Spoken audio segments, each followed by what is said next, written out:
Coming up on 6:30, Point of View. Gas prices are skyrocketing. Will they level off anytime soon? And what does that mean for your pocketbook? A kid slapped on a Minneapolis flight. Find out what happened to the man who struck that child. We've got two guests for you tonight. First off, it's North Dakota Attorney General Wayne Stenehjem. I don't know that my opinion differed from theirs, but I think they were looking for something that was definitive. Then it's Director of the Mindak Upstream Coalition, Nathan Baus. The more the word gets out there about this project, they realize, the citizens realize this isn't a good project. All that and more, including some of your feedback, right now on 6:30 Point of View.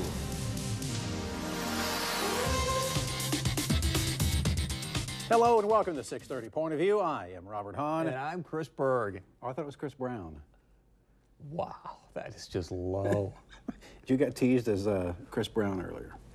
That is such a low blow. It is not. Who said that? Because I'm gonna Chris Brown on them. All right, getting right into it. I filled up my tank this morning on the way into work. $3.79. Gas is just getting absolutely out of control. It's gone up. Gas is getting to be so expensive. It's gone up 13% just since the beginning of the year. The average price of a gallon of gas, $3.73 in the United States. I mean, it seems like the same reasons behind AAA is saying it's a confluence of factors, from rising crude oil prices to production cuts and refinery closings. We hear the same thing every single year. Why is it going up so much faster this year as opposed to other years? Because Barack Obama is sitting in Florida playing golf with Tiger Woods saying, "My plan is working perfectly." Have you noticed there is no video of him playing golf with Tiger Woods? This is a whole other story. No, his press people do not want to see him doing any leisure type activities. Even when we know that's exactly what he's doing.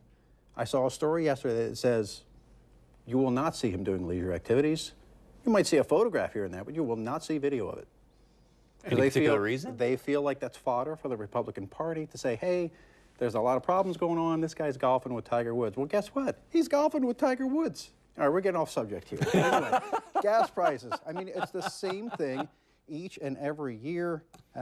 Adding to all those things I listed a minute ago, saying several refineries are either preparing to or have already shut down for maintenance before their annual switch to summer gasoline, which is formulated differently. Now, bottom line is, you know, everybody's paying more for gas, but North Dakotans are paying more for gas than anywhere else in the United States. Right now, the average price of gas in North Dakota, $3.67, but that equates out to 10.3% of the annual North Dakotans' income. That is number one. Not a good thing to be number one in, but that is number one in the United States. A couple of our neighbors, Montana, 9.6% of their income. That's second highest in the country. Minnesota, 7%, and South Dakota, 8.1% of their income. So 1/10 of your money is going, and you still like the fact that gas prices are going up?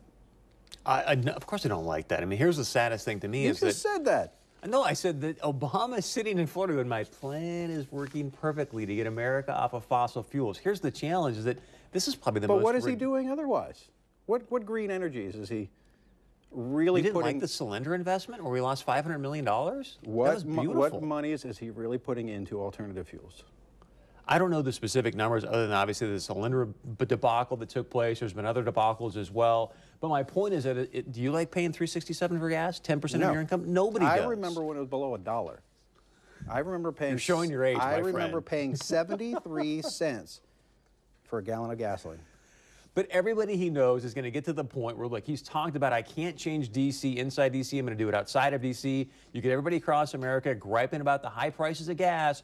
Everyone at some point is going to say, we need alternative fuels. They're going to start flipping to natural gas, more of these alternative options that he's going to push to. You heard him in the State of the Union about climate change. This is his leverage point, which you're going to talk about later. This is his leverage point to say, see, I told you, the CO2's killing us. We've got to get off this oil. And that's going to be a strategy. Now, again, and to be fair, you can't put all of gas prices on a president. We're not doing that, but clearly there's ways to lower it. All right, moving on real quick. I don't. How many times did you fly a lot? I haven't flown in a while. Have you ever been on a flight where you just had a kid that just crying, screaming, just? Yes. I even had a kid. I fell asleep on this flight and I was wearing a suit. He fell asleep on you? No, he rubbed hand lotion all over the sleeve of my suit. But anyway, There's a gentleman that was on a flight into Minneapolis, and he was charged with assault last week after he was accused of slapping a 2-year-old boy and calling him a racial slur during that flight. I mean, come on. A 2-year-old and an adult, and the adult The guy's acts 60. like, yeah, a 2-year-old. Well, he's out of a job as well. He's gotten fired because of what he did on that. It was actually a Minneapolis to Atlanta flight. According to his former employer, he does not work for AGC Aerospace and Defense Composites Group any longer because of his acts that they called, executive called, offensive and disturbing. And I will agree with that assessment that it's ridiculous. All right, we're running out of time. Real quick, Montana State saying, oh, we're not going to play the Bison now. We're going to go play SMU instead. Now, they are paying $100 grand to get out of that game, but come on, what is that? What's their mascot, by the way? Montana State, the Bobcats. No, it's the Chickens. Clearly, that's the reason they're not coming here to play NDSU. These guys are afraid they're going to get spanked. They'd rather play SMU? Yeah, they're probably going to beat SMU. Plus, they're going to make a bunch of money. They don't want to get spanked by an FCS team and take them out of, obviously, the top 20, maybe hurt their playoff opportunities. So, Who do you think North Dakota State plays now instead? I don't know. I mean, who do you find in the middle of February who has an open date in the middle of September? We'll have to see what the Sooners have. Maybe they have an open date. Maybe Fargo South will play them. There you go. What do we got coming up? Stay with us. Coming up in just a moment. Do you agree with Attorney General Wayne Stenehjem's decision on, hey, you know what? NDSU could move forward with a $1 million sex education grant that will take place at NDSU or not? We've got him next right here in the Hot Box. And as always, be sure and join our conversation. What do you think should happen to lower these gas prices? Go to 630POV.com. The views expressed on this program are those of the commenters alone. They do not represent the views or opinions of Valley News Live, our parent company, or our advertisers. Welcome back. Tonight, the Hot Box live from Bismarck, from the great state of North Dakota, our Attorney General Wayne Stenehjem. Mr. Stenehjem, thanks for joining me today. I want to jump right in here about your opinion last week about the NDSU grant for sex education. Obviously, NDSU said no. You came out on Thursday and said, wait a second, our opinion differs here. How and why would your opinion about this differ from NDSU's counsel, Chris Wilson's decision about this grant? I don't know that my opinion differed from theirs, but I think they were looking for something that was definitive. And of course, when somebody obtains an official opinion from the Attorney General, then there's some protections that ensue as a result of properly following the advice of the Attorney General. And I think that's why they wanted a formal opinion. The opinion itself had to do with a rather simple question, and that is that this enactment from 1979, which was brought to the court's attention, ruled unconstitutional by the district court, and then appealed to the Eighth Circuit, who held that that enactment was unconstitutional as a violation of the Supremacy Clause. And so the question was asked of me, is there anything left of that statute? And the opinion that I issued was that based upon what the court said, that it appeared to me there's nothing really left of the statute. The court was invited to rewrite that statute to save some of the provisions of it, but the court declined, saying that it's not its job as a court, it's a judicial function, and it's not its job to fulfill a legislative function of rewriting the statute. And so that's why I gave the opinion to the Board of Higher Education or to the university system that I didn't think there was anything left of that statute after it had worked its way through the courts. And Mr. Stenehjem, you just mentioned you're not sure if it was actually a different opinion or not, according to NDSU's counsel, and yet this was awarded back in September. Why would they wait until January to say, wait a second, we're not sure if this is legally right for us, we're going to put a kibosh on this now, rather than back in September? You know, I'm certainly not sure. I'm aware of the distress and the turmoil that resulted on campus after all of those issues came to the forefront. All I know is that I was asked a what I thought was a relatively simple legal question on January 31st. That's when it came to my attention, and so that's when I did what the Constitution requires of me, which is to issue an opinion. So again, if this why is there was a delay, I really can't.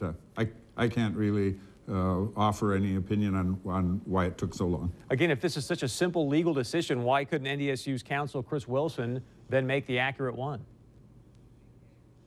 Well, they could certainly have brought it to my attention. I think part of the concern, and it's important to be certain about this, is that when North Dakota courts have held that if the Attorney General issues an opinion to a state agency, that it carries with it certain protections, and that is that anybody who relies on that advice is protected. And I think there was some legitimate concern here because not only did we have the enactment with a question existing about its continued effectiveness, but there also was a criminal penalty. And so I think there was some nervousness that probably ensued as a result of the fact that nobody wanted to involve anybody in a potential criminal lawsuit. That's when the issue came to my attention, and of course I did what the Constitution requires of me in these instances, which is to issue the opinion that I did issue. But doesn't the timing strike you? I mean, look, we all know that NDSU, I'm sure, has got a good vetting process for grants. This grant came through in September of 2012.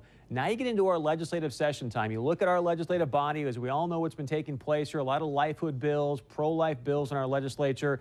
Is there a possibility, is there a chance that President Brashani from NDSU put a stop to this because it was associated with Planned Parenthood and he was concerned about his funding for the higher ed system and for NDSU? Well, you know, you're asking me something about which I don't have any facts, and so I'm really without any ability to issue an opinion because I simply don't know what happened, and this is a question that perhaps would be better posed to him or counsel at NDSU and not of me because I simply don't know. I can respect it. I want to read something for you, Mr. Stenehjem. This is after, obviously, your decision. If we can bring this graphic up, please. But this is from the president and CEO of Planned Parenthood, Minnesota, North Dakota, and South Dakota, Sarah Stowe. Hopefully I'm saying her name correctly. And she had this to say. She said, yesterday's news marks a decisive warning to North Dakota officials and politicians nationwide who would seek to prevent teens from sex education and life skills education by Planned Parenthood educators. Politics should never interfere with health care or education. Your comments, sir? Well, I haven't seen that until just this very second. As far as I'm concerned, I don't know that anyone ought to read anything further into it than what it is that I said in my opinion. And all that I was asked to opine on was the question of what is the status of that particular statute in light of the rulings that came from the Federal District Court and then ultimately from the 8th Circuit Court of Appeals. And I issued my opinion accordingly, and I don't know that that at this point I could or that anyone should read anything more into it than that. That's why I was shocked when she said this is a warning to North Dakota officials and politicians nationwide. Attorney General Wayne Stenehjem, thank you so much for your time, and we'll have you back on in the near future. Oh, I hope so, Chris. Thank you very much. Appreciate the chance to be with you. Thank you very much. You can stay close. Stay warm. We will try. Lots more coming up. And as always, love to know your thoughts. You agree with Wayne Stenehjem's decision on this? Was it obviously, it looks like legally the right thing to do, but do you agree with us? Let us know your thoughts and feedback at 630pov.com. When we come back, do you think taxpayer dollars should be used to fight for the PR of the diversion? That's next right here on 630 Point of View. Welcome back. With us tonight, board member of the MNDAC Upstream Coalition, Nathan Baus. Nathan, thanks for joining me tonight. Want to get to a piece last week. It talked about where possibly the Division Authority Board was going to use some taxpayer dollars for PR advertising because of, they said, diversion officials are worried they're losing the battle of public opinion. Well, they had their meeting, and essentially the chairman of the Public Outreach Committee, Roger Olson, says no taxpayer dollars are going to be used to go out there and build the PR campaign. Do you believe him? Yeah, I do believe him. I take him for his word. But, you know, the point is, the more the word gets out there about this project, they realize, the citizens realize this isn't a good project. And so I think it puts the Diversion Authority into a position, what they do to try to counter that. Well, they also came out and said the people who have no data, alluding to you and the MNDAC Upstream Coalition, are winning the public argument. It drives me crazy, Clay County Commissioner Kevin Campbell. You guys have some data because you're getting it from them, right? All of our data is based upon the Corps of Engineers, Red River Basin Commission. We're basing our information off of them. So I don't understand where Mr. Campbell why he's stating that. What do you think he's trying to say? I think he's frustrated because the information that we're sending out there is truth, and the people are starting to say, you know what, maybe this isn't the best project. Maybe we need to look at, you know, having ring dikes, having levees in Fargo. Let's get to 100+ year flood protection at 42.5 feet. Then let's take a look at it. Speaking of that, I know you were out during testimony on, I think it was HB 1020, State Water Board, talking about, hey, here's the money we're going to allocate for really Cass County when it comes to flood mitigation, $102 million. Do you think all of that money is going to be appropriated for the county?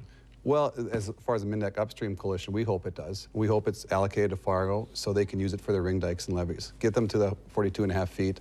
You know, the governor stayed $102 million. It looks like the legislature is going to give them the $102 million. You know, the State Water Commission usually receives $60 million per year. So for Fargo to receive $102 million, that's great. And we're all for that. Let's get the protection to protect the current city as it sits. And is any of that going to be allocated for the diversion? I couldn't answer that at this time, but I don't believe so. So talk to me about this part, because now you've got an article on 217 comes out. Craig Whitney, the president of the Fargo West Fargo Chamber, says he's going to go and build a task force of business leaders to go out to Bismarck and testify, go out to D.C. and testify. What's going on there? Well, as far as Mr. Whitney is concerned, I suppose it makes sense because he'd like to see this diversion because it's all about growth to the south of Fargo. So the more growth it allows, but it's taking out the floodplain. And we feel it shouldn't, you know, the floodplain is there for a reason. God created it there. Let's let that leave that for protection for Fargo to hold the water, but not to back it up onto us. I know it's about economics, but I look at it and I go, okay, Red River Valley, probably the best farmland on the planet. Has anyone done a study in the economics of business development in Fargo versus getting rid of the farmland or the economics of the farmland in the valley? Well, I'm sure there's a lot of studies out there, but I don't think there's been a study that's, you know, there are a lot of studies that stay in the farmland. For example, this diversion alone takes out 36 sections of land. It's a township. I mean, what does that do for the economics? You know, so and that's my question. Do you know? Do you have any sort of number on that? I don't. You know, we could do quick math on what each acre creates and what that in turn turns over in the economy, but I couldn't state that right now. So my problem is I see this as sort of a zero-sum game from a lot of leaders in the area where they're saying it's got to be an either-or. Why not both? Why not just build up in Fargo, keep this great farmland that we have, build up, and we solve the problem? Well, Commissioner Williams has talked about building up. I think that's a great idea. You know, I think it's protecting and then looking at upstream throughout the valley. I mean, retention throughout the valley. This is a valley-wide issue. So let's look at something that can benefit everybody, from Lisbon to Valley City all the way up to Devil's Lake. Let's look at basin-wide retention and ring dikes and levees for Fargo. Do they not build up because the soil's too unstable here because of the history of it, or? I think that might be part of it, but then of course that brings up, you know, this diversion. How stable is that going to be in this kind of soil? Biggest question, does this diversion get done in your lifetime? I certainly hope not. I don't think so. But do you honestly think it's got a chance with all the business leaders now coming out, legislators and whatnot? No, because I think it comes back to dollars and cents. You know, talking about Mr. Campbell, Minnesota is not going to put a penny into this. You know, Moorhead I don't think will. So you're looking at the state of North Dakota and Fargo, you know, and then of course the feds. Well, the feds don't have any money. So you're looking at a $2 billion plus project. And, you know, you're looking at, you know, the state and Fargo is going to be looking at probably in excess of $1.2 billion. Where's that money going to come from? Nathan, thanks so much for your time. Appreciate it. As always, please join our conversation. Let us know your thoughts on this diversion, and should taxpayer money be going out there and trying to promote the benefits of the diversion. Go to 630pov.com. When we come back, much more of your feedback right here on 630 Point of View. And welcome back to 630 Point of View. We've got just a few minutes. We're going to get to some of your feedback. We're going to start with this one. It says, Robert, how about stop paraphrasing your viewers' emails to suit your counter arguments? I considered your opinions on 630 POV being more progressive than that conservative douche you sit next to. But this clear disregard for the science surprises me. Well, first of all, I apologize to this viewer. I didn't mean to paraphrase that at all, and I ran out of time to counter-argue your graphics. So what we're going to do is we're going to show the graphics that this gentleman sent in. We're going to start off with the first one that shows that the Earth is indeed warming. That I don't disagree with. I think the last I saw, 99.7% of any scientist that you interview says, yes, the Earth is warming. He's got a couple more graphics. We're going to show you the next one. Now, I don't know the sources of these graphics, but this shows a study that says the pink shows how we are warming and how we should be warming in the blue if we didn't have man-made or anthropogenic reasons behind that. That's about a half a degree to a degree Celsius difference between those, Fahrenheit difference between those. Moving on to the next one, it shows some different parts of the country, some areas being more affected than others with this proposed or purported anthropogenic increase in temperatures. Again, I do not know the sources of these. I did try to verify those, but suffice it to say, there are some that say there are man-made reasons behind the global warming. Now, I'm going to give a few facts here. I do have now this is a peer-reviewed survey of over 1,000 scientists, and these scientists include geoscientists and engineers in this field. Now, again, it's a peer-reviewed survey of these scientists. Back in 2003, 75% of these scientists said yes, global warming, man-made. Well, guess what? By 2008, 45%. And right now, it is only 32% now say that this is man-made. Also, public concern over climate change is also waning. Basically, another argument was that we should be going into another ice age by now. Well, that's incorrect. We have an ice age about once every 120,000 years. The last ice age about 25,000 years ago, so we're still about 95,000 years away from the next ice age. And yeah, you know, we do have a little bit of a warming going on right now, but guess what? 130,000 years ago, the Earth was 5 degrees Celsius warmer. That's 41 degrees Fahrenheit warmer than we are right now. So it can be a lot warmer. I mean, it doesn't feel like it outside right now. No, it doesn't. But what you just said is exactly why gas prices should continue to rise. So that people go and... Exactly. That way we can use all these alternative fuels, we can stop all the CO2 abuse, and we can stop this global warming thing. Not... Dude, I'm being facetious. We'll talk about this after the show, sir. All right, I'll let you read the next one. I can't read. My eyes You are can't going read? bad. All right, real quick. It says, so we are apparently against teaching safe sex, but you're also against abortions to contradict? Your thoughts? I'm not sure what the contradiction is there. So I'm not sure. What do we got tomorrow, real quick? tomorrow, we've got Representative Kathy Hockin coming up. We'll talk more about this NDSU grant and should more money be utilized for preschool in North Dakota. All right, we're out of time. Take care.